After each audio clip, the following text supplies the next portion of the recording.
I'm saying right now on the David Johnson show that we are the first collective of military musicians. There's never been anybody to corral together. Because I look up to like Dr. Dre and Diddy, and I'm like, why is nobody doing this? What? And then I said, oh snap, it's in the mirror again. Hey, it's you. You're supposed to corral all these guys together, because I saw all these very talented military musicians. So I was like, somebody has to do it. So where were we? Well, we got to get cumulative. Well, knowledge is cumulative, yeah. So, but all right. So your transition. We gotta let's take this story to the next chapter now. Yes. So you're transitioning out of the Marine Corps. Correct. Were you still in Oceanside?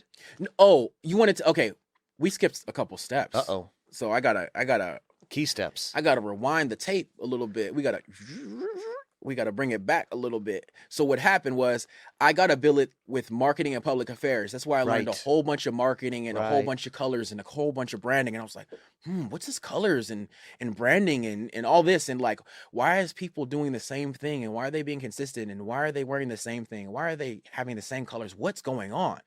And my brain started to marinate on that, but I put it to the side a little bit. I get it. I end up moving to the district for the recruiting. And then once I was there, I end up shooting a viral video asking out Sarah Connor to the Marine Corps ball. I've seen it. You were running in that video a little bit. I was running a little bit. Did a couple of sit-ups, I mean. I did a couple of sit-ups. Yes. I did like a couple of pull-ups. So I was like, it was like a hyperbole type of thing. It was like a funny type of thing. But I asked out Sarah Connor from Terminator. Yes. Her real name is Linda Hamilton. I asked out Linda Hamilton to the Marine Corps ball.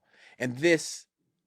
Actually, no, that's not how it happened. So we need to rewind the tape. So how it happened was I made a viral video asking out Betty White to the Marine Corps ball. And she said no. So I read. After a week. So she said no after a week. So... And that was it. But to frame this up, people that don't know, because my gut is a lot of people are going to hear you talk and they may not understand that was a kind of a thing back then. It was a Marines thing. Would ask celebrities to the Marine Corps ball. To the Marine Corps ball. Right. Yes, that was the thing. That was a trend. Right. And I was a part of the big three. There was like 3 people who did it, and I was a part of the big 3. So the first thing that happened was there was a Marine overseas who asked out Mila Kunis. Then there was another Marine who asked out Justin Timberlake. Right. And then my officer came out to me, and he was just like, hey, bro, it'd be like kind of funny, like, if you ask out Betty White, you know, the dynamic, the contrast, you know what I'm saying, right? Yeah. And then I was just like, yeah, I'll do it. Whatever. Yes, sir.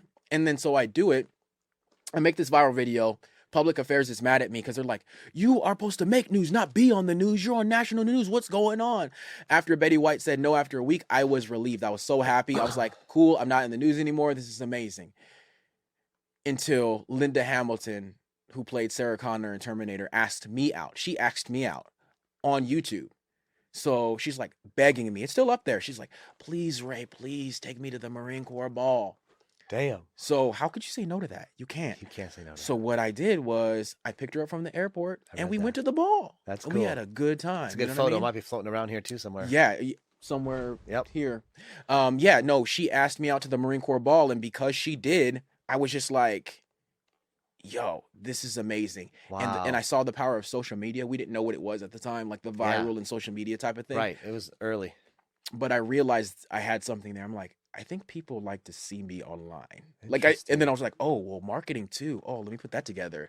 And then I was like, oh, wow, I think I got something. So all with this video. knowledge, all this experience is brewing in you. And you're starting to connect dots. And then I realized through me making these videos, I was just like, I'm getting good at editing video. I'm getting real good at editing video and learning green screen and stuff, because I started editing my own video because I didn't want to wait on other people to edit my video, because I wanted to do my rap and edit my video and put it up. I didn't want to wait on somebody else, because not everybody has the same ambition and the same drive. And I'm like, man, this is taking too long, bro. Like, I need it now. So I was just like, yo, what I need to do is I need to edit my own video. And I started getting better. I started getting real good at editing video. So now I'm good at editing video. I noticed that I'm good at social media, and I noticed that I need to like incorporate some of this branding stuff. Interesting. So I was just like, okay, cool.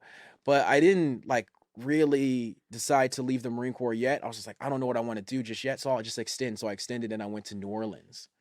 Can I stop you right there? Yes, you can.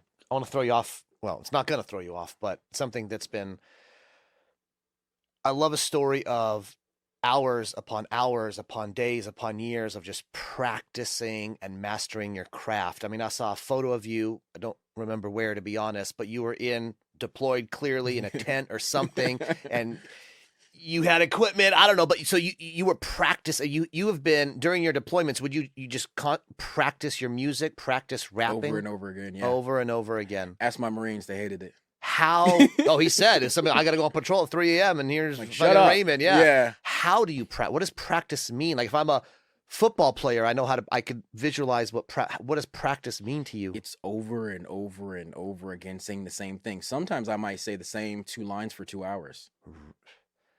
Do you write them down? I mean, how Depends. I have so many questions. How does inspiration come to you? Just always. Always. You know what I mean? Just always. They say I'm on one because, you know what I mean? I say I'm number one, and the only thing that I know is that I'm on a show by David John's son. You know what I mean? Like it just comes. You just let it flow out. That's like a freestyle straight off the dome, stuff like that. So, would you write stuff down ever? I write stuff down. Do you hear music in your head to a beat when you're with lyrics? Is that a thing? Yeah. I mean, well, it just depends. Have you ever seen Daredevil the show? Probably not. Okay, Daredevil can't see. Right? I know. I've seen the movie, but Ben Affleck, was it? Ben Affleck. Okay. So Daredevil can't see, and because Daredevil can't see, all of his other senses are heightened. So he actually sleeps in like a casket full of water, so he mutes the noise. Interesting. So the reason why you always see me like wearing headphones and stuff is because I need to mute the noise because my head's too busy. Like I'd rather have music in my ears all the time. It's just like so busy. Like it's just I can't. My brain just thinks and analyzes things all the time. It's like were you like that when you were a kid? Yeah, in a sense, I like in the creating and drawing and things like that. I think it got heightened through the military experience because my anxiety picked up a lot because I always had to keep my head on a swivel because complacency kills. That's my song. But yeah, I had to keep my head on a swivel always because I did not want to die. My main thing is not necessarily I didn't want to die, but my main thing over me not wanting to die was like my number 2. My number 1 was I did not want to get anybody else killed. Yes. That's horrible. Yes. Like that's the worst. Yes. And the like sergeants and stuff, they're like, yo, bro, I don't care what you do.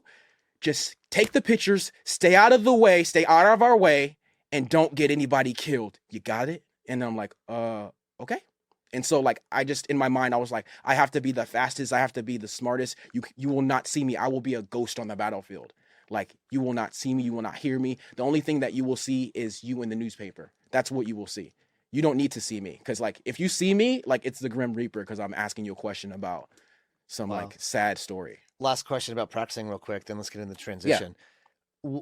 When you're practicing, and especially maybe in those days when you were deployed, do you have an end goal in the sense that I'm writing a song and you kind of have an outline, or is it just a total free mind? I mean, does that make? I mean, so when you're, is it like a regimen? Like if you go into the gym, you have a training regimen. You know what the end? I mean, how? So yeah. So you're trying to really get how rappers practice. I know it's kind of like different. Like, I'm curious. That's a genuine curious question. It's different. Like practice isn't like pretty. Like a lot of times you'll stumble over words and stuff like that. So by the time you hear what I've been practicing, you're like, wow, that sounds flawless and stuff like that. But I've been practicing that over and over and over and over again. And especially somebody like me, my memory sucks for 1. 2, yeah, I know, ironic, right? My memory sucks.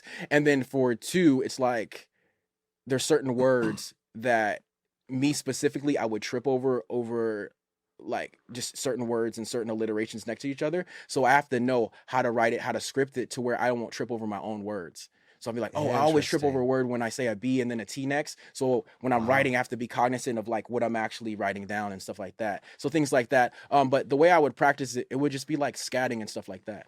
Wow. Like scatting or practicing something I know or whatever. So that you can like rap on a dime. You know what I'm saying? Yeah. You know what I mean? Cool. Like illiterate, guerrilla mind, militant. I represent for my brothers killing it for a living. It's rap diligent, ignorant, IX, man/lyricist, the weapon experiment, weapon experience. Yeah, I put years in this, but they ain't hearing him till he's making appearances. I know my addition and I know what the difference is. My bar's gripping because I'm penning life sentences. Like that. Damn. So like that's like so you have to be ready like rap because rap is very competitive, so you have to be ready all the time. But a lot of times I'll practice to answer your question. I'll practice by scatting, like. So I'm sorry, I don't know what scatting means. Scatting is not saying anything. Just it's rhythmic mumblings. How does that help you? What does that do in your head? What does that mean? It's dexterity. It like trains your tongue. Dexterity, determinarity. Sorry, Determinarity, dexterity. sorry. That's another. Sorry about that. Go. Solidarity. Oh. Yeah. So I'm sorry. So back to the it get your mind in a flow. In a flow. That's why they call it a flow. Like they say, and oh then man, you have to flow, add words. The lyrics come next. Then me specifically, I love rhythms and I love the actual like deliveries of it. That I'm just into that. So like if I said something that you said, I would rather say it in a different way than you say it. Like, you know what I mean? Mm-hmm. Like I like to break up the words and like use them as puzzles and things like that. People always ask me, they go, who is your inspiration? And then like, and I'm like, I tell them and they're just like, what? Because my inspiration is not like who they usually like. Yeah, think. we'll get into that. So I can get into that. No, we will. And I wish we had all day here. I really wish we had all day here. I'm a talker. Well, and this is a talk show though, well, this right? is a talk show, 100%. So you're supposed to talk. I said that. I said talk. Okay. No. Let's get it. So, getting out of the Marine Corps, your transition out. So back to that, I went to New Orleans and then I was just like, you know what? I'm getting good at this rap stuff. And because I'm getting good, what I need to do is I need to make a decision. Do I want to stay in and be staff? And then if I become staff NCO, I'm going to want to stay in and that'll be the end of it. And I won't be, you know, young enough to be a rapper and stuff. That was in my mind, like young enough to be a rapper. So I need to decide. Gotcha. So what do I need to do? And then I'm just like, you know what? I'm going to get out and be a rapper. And I told my like higher ups and they're just like, a rapper? And I'm just like, yeah, I'm going to get out to be a rapper. I didn't know what I was going to do. I didn't know how to do it at all. I ended up. I love those stories. Nobody does. I just went to the winds and I ended up moving to Austin, Texas, with my daughter, and my daughter's mom. This is a crazy story. And my daughter's mom and her husband and my girlfriend at the time. So it was like a crazy thing. But I didn't care because I wanted to be close to my daughter, and that was the most important thing. Sure. So the best thing to do was to move close in that way. So we all moved in one place together. This is like a sitcom.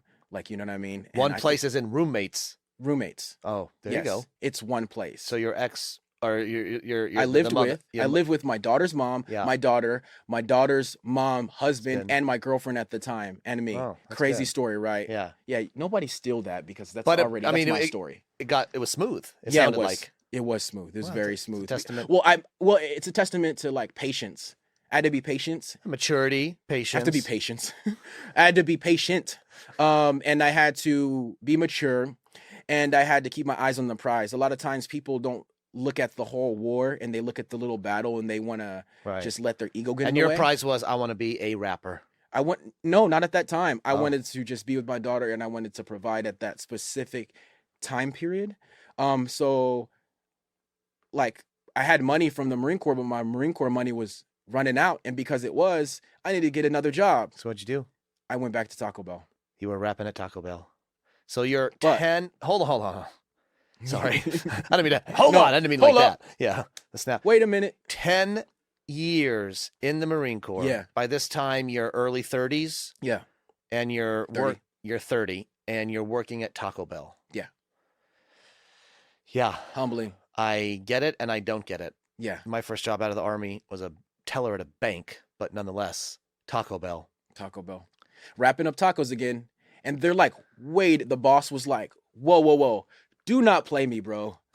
I can tell you're a leader. And I was like, no, I don't want him to see. He's like, your uniform is clean and you're on time and it's pressed. Uniform is clean. No, because imagine a whole bunch of teenagers with like sauce and half tucked in, cheese. Half not, yeah, like your gig line straight. Their hats over here and stuff like that. So they're like, wait a minute, why is he looking so sharp? He's like, you know what? I know your little secret and you're a manager now. So you got a manager position. Immediately at Taco Bell.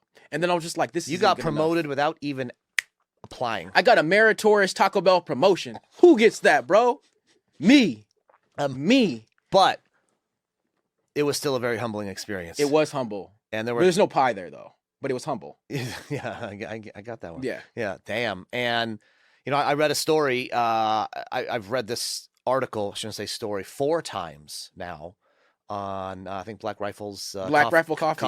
Coffee or Die, is it? Yeah. Their blog. Yeah. Killer blog, by the way. Shout out to Black Rifle Coffee. You know what? Shout out to them and shout out to their blog and what they're doing on a media front as well, because I admire that. They're killing it. Big fan. They are killing it. And shout out to my homeboy Ethan Rocky. He was actually serving the same time I did, and then got hired by Black Rifle Coffee. No kidding. And he's the one who wrote the story. So it was just, yeah, okay. It was poetic. I didn't put the name, but I get it. It was but poetic. and I got chill. I almost semi-tear. I got chills when I read this. I mean, Yeah. you broke down at Taco Bell. No, I didn't break down at Taco Bell. I broke down in the bathroom. At Taco At Bell? home. At home. Okay, I misread that. My apologies. So was that like after a shift one day? It was but when my money was running out and I didn't know what I was gonna do to Been like there, feed man. my daughter. I've been there. Yeah. I've so That been was there. what am I gonna do? Were you still employed at Taco Bell at the time? I wasn't there yet. I had money from the Marine Corps and I didn't have a job yet. I get it. I'm sorry. I missed in my head. I had that chronological. Yeah, so it was Messed me up. moving from New Orleans to Austin, Texas. Moved to Austin, Texas. Still had some money yet, so I wasn't like Wow. working just yet because I needed to decompress and also figure things out and get a job. So while I was decompressing and trying to find out who I am now, because I had no identity now, because I'm not a Marine anymore. Right. So I'm trying to figure that out. And luckily, I had my girlfriend at the time supported me and supported me kind of like emotionally. And she was able to be there for me, but I was like, Did you ask for help? Were you asked for help? Did you? I did not open? No, I did not ask for You were help. just trying to do it on your own. per Yeah, se? because it was crazy. Ironically, I wanted to learn how to be a man, but then I felt like I was being too much of a man for not asking for help. So I got depressed and started crying on the floor and stuff like that. And What pulled you out of that depression? What was there a moment, a person, a mentor, an event that kind of started lifting you up? partially it was mostly my girlfriend at the time, and then it was also like the mirror. Huh. Like I was like, you're a superhero. What are you doing, man? You're the man. Are you serious? You Yeah. didn't survive all that, and you didn't let all those dudes like die over there and all that stuff like in vain. You Hmm. need to carry on their story and their legacy. Get yourself together, bro, and do what you're supposed to do. People are counting on you. And I had to Wow. tell myself that in the mirror. And I'm just like, Wow. I am a superhero. Let's go. I'm my own superhero. Let's do this. And then so after that That point, story you tell yourself could be powerful. yeah, no, positive self-talk. That's a big deal. It's huge. I used to side note caveat, I used to when I was in the recording studio, when I would mess up a lyric, I'd be like, you're so stupid. And then I realized I was like, no, don't ever do that. It's putting bad Juju. Bad juju Jinx. beans. Bad juju. And then I started going, no, you're a king. You're a warrior. You got this. They're counting on you, man. Let's go. You got this, man. You just one more take, man. You got this. And then I do. So what? self-talk is good. Self-talk is Wow. good to have. So that's what I did to bring myself out of that funk. And then I got the job at Taco Bell. I started to elevate. And then after that, I left Taco Bell because I was like, I shouldn't be a manager right now. I should have another job. And so I just went to the biggest newspaper in Austin and was like, you should hire me. They're like, why should you hire? They're like, why should I hire you over somebody with a college degree in journalism? I was like, I have more experience than any of these college kids. They're like, how so? I was like, I took pictures and wrote stories while being shot at. And they're like, oh, you're hired. Wow. And all this time you're still practicing rap, or was that on the scene yet? Yeah, I would say yes, but that was on the back burner. So I'm lost. So that it really wasn't a goal still at that time to be a rapper. It was a goal. So what happened was I was all into rap in New Orleans, moved to Texas, put rap on the back burner, right? After that, I was getting a job and just trying to survive and getting money and stuff like that. Rap still on the back burner. There might be a couple of verses that I did here and there, but it still was on the back burner. Then I went to Austin, worked for the newspaper, still on the back burner. Then I'm like, what are you doing? You're a rap legend. What are you doing, boy? And then so like I put this back on the front burner and I'm like, I need to start like doing something. And I started rapping more. But at the same time, I was going around the country and meeting a whole bunch of interesting vets and doing like an interview show called the GI Show. And I interviewed like this one guy named Richard Overton. He was the oldest World War II vet at the time, 113 when I met him. He's amazing. But then he just influenced me to just be great and stuff like that. I'm like, I just need to leave Austin. Left Austin. I ended up in the middle of nowhere in like Wisconsin. My car broke down. Luckily, because I was in the Marine Corps, I have a friend in every state. So I had a Marine Corps buddy that I was deployed with in Wisconsin. He's like, come over, bro. Get yourself together. Clean yourself up. Let's get it. And then, like, I got myself together, got enough money for a plane ticket, flew out to LA. I checked into the VA. I was just like, yo, I don't know what to do. I don't have a place to stay. Yes. And then they're like, so what do you need? And I was just like, oh, snap. They're like, we can put you into a Iraq, Afghanistan, like, homeless shelter, but it's more like a dorm. So I ended up going there, living there for 3 months, learning meditation, learning how to handle my money, learning just breathing techniques and things like that. I got everything together, my school together. Then I ended up going to school in Los Angeles called the LA Film School, and I learned recording as well as the music business. After that, I got my own place in Hollywood, living good in Hollywood, and then opened my own record label, and here we are. Wow. And when did you launch that record label? I launched it like 2000 and what was it? I think officially like 2018. And that's Ninja Punch. That's Ninja Punch Music, and it's named Ninja Punch Music because we make records and because I have a record. Boom. We make records and we have it. That's the NJP. And if you don't know what that means, I served a long time ago, non-judicial punishment. Correct, sir. Which is getting busted in the military. So NJP, Ninja Punch, you have a record you made. I get it. What did you have to learn about the business aspect of music? Because it's an industry. Yeah. I mean, there's revenue, there's customers. Was that hard? Did you have to learn that? I mean, you had to, but what surprised you, or was it hard to get into? I had to learn saying no.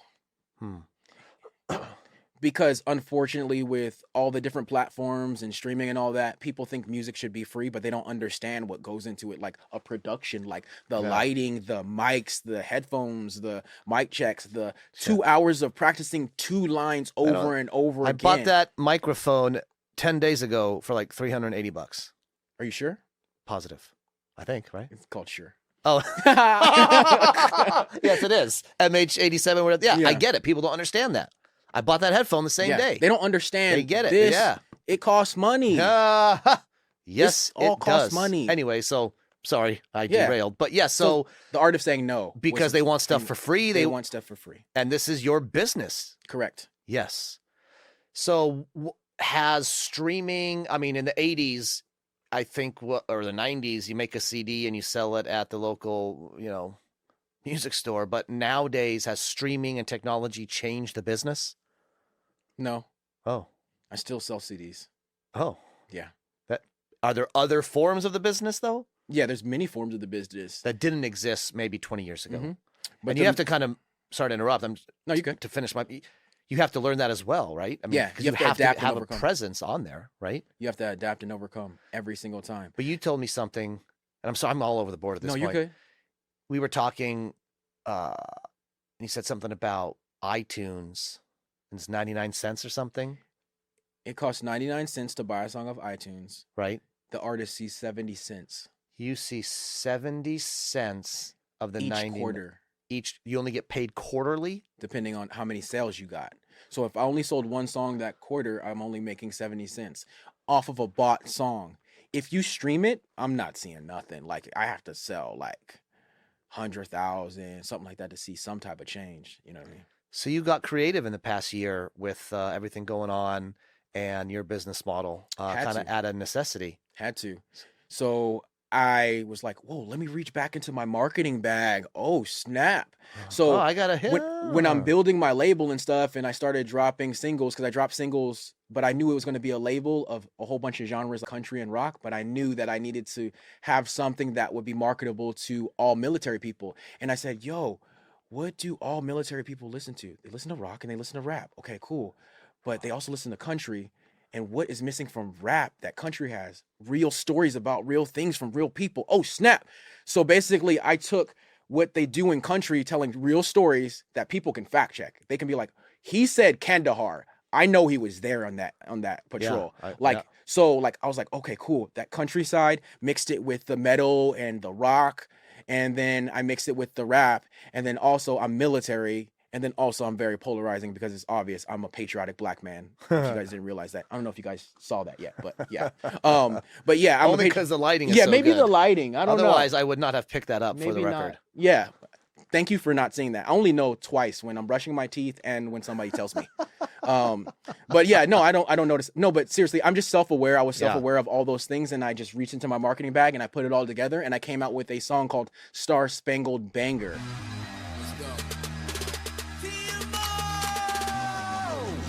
Star Spangled Banger, my AKA. Red, white, and blue is the flag I wave. You and survey, we the biggest gang. Star Spangled Banger, my AKA. Star Spangled Banger, my AKA. Red, white, and blue is the flag I wave. You and survey, we the biggest gang. Star Spangled Banger, my AKA. Star Spangled Banger, my AKA. Represent USA every day. Not just Independence Veterans Day. Like most of you posers ain't on you fake. But still you don't wanna embrace me in. Because of my text in the state of it. And old man once told me they'll kill me because I'm educated. They hate them like they free. And Star Spangled Banger is basically Star Spangled Banner like 2.0 from a different perspective, because Francis Scott Key, when he wrote the original Star Spangled Banner, it was about black slaves who left him to join the military services in Britain, and they became one of the first black Marines. So he's writing the third verse about black Marines, and now a black Marine is writing about him. So that's what Star Spangled Banger is about. Apple Music feature it. I started getting all this like play because it's like a rock rap song. We call it trap metal. So it's metal and rock. Interesting. Metal and rock and rap all mixed together. So a whole bunch of military were vibing with it, and all they do is work out to it all day. I was like, yo, if I can do this with rap, if I can sell rap music to non-conventional rap listeners in the military community, I can sell anything. So I was just like, oh snap, I need to do the label. So I made the label. And then once I did the label, that's when I started to invite people who aren't rappers and things like that. And then I was able to, put them on other pedestals and stuff, and create an album called Sounds Like Freedom that we made $13K in like a weekend off of, because we put it on Kickstarter, because we put that value to it. We said, hey, we're veterans, and this is all veteran made, and this is real stories from veterans, and everybody on here, and not only veterans, but the number one thing is we're all talented. So I was able to sell that because I learned those marketing skills from when I was at MPA duty and when I was messing around town with all the recruiters and stuff like that. Wow. So I grabbed all that marketing stuff and I put it all together. And then I was like, okay, this is working, but still we're not making that much money. So what do I need to do? I need to adapt and overcome again. So I noticed no rappers were on LinkedIn. Because no rappers were on LinkedIn, I was like, okay, let's change this. So I decided to be like the Billy Mays of rap, OxyClean. So I was just like, yo, what if I make raps about businesses and only do it for 30 seconds? And then they could use that commercial for anything they need. And then that's how I started like making more money, because I actually switched and I pivoted to arena where no rappers were. Wow. So I was just like 70 cents or hundreds of dollars for 30 seconds. Hundreds of dollars, please. You know what I mean? 30, yeah. And for 30 seconds. Rinse, and you repeat. see them. Yeah, I've seen them. I love them. And I edit it myself and everything. I just do That's it and super cool. turn And it you're on. also giving back. You're bringing people with you. You're creating this, I don't know, tribe, or this, like you mentioned, other veteran musicians. And is that a new, the Military Musician? What? Military Musician is the platform. Okay. Ninja Punch Music is the record label. Okay. So Military Musician is the platform, like the network, and it's just a community, and we all come together and we talk and we trade tips and stuff like that and help each other out. And we're a support system, and that's actually helps prevent suicide too. We talk to each other all the time and make music, and music is a form of therapy as well. So that's that. But we just help each other out with the Military Musician, and that's the new thing. And it's not that it's not that it's a new thing, because there's been Elvis, there's been Jimi Hendrix and all that, but I'm saying right now on the David Johnson show that we are the first collective of military musicians. There's never been anybody to corral together. Because I look up to like Dr. Dre and Diddy, and I'm like, why is nobody doing this? What? And then I said, oh snap, it's in the mirror again. Hey, it's you. You're supposed to corral all these guys together, because I saw all these very talented military musicians. So I was like, somebody has to do it. So you are leading the charge right now to collect all these military musicians, like 100%. You said, and bring them we're all doing in. it. Yeah, we already did it. We already put out collective albums and everything. Yes. So. Wow. This is amazing. We're going to chat later today. We're going to get some behind the scenes footage here at the studio. You know what? There's recurring themes, and we've been saying it all year. Knowledge is cumulative. Do not forget, what you learn when you're a private at 18, because when you're 40 years old, it's still going to come back and hit you in the ass, and you need that. Master your craft, hours, study what you want to do. Don't give up. Look yourself in the mirror. Pull yourself up and keep going. The Marine Rapper, a.k.a. Raymond Lott. Thank you, sir. David Johnson, a.k.a. DJ. A.k.a. Thank you. DJ MC. DJ and the MC. All right. This is a wrap.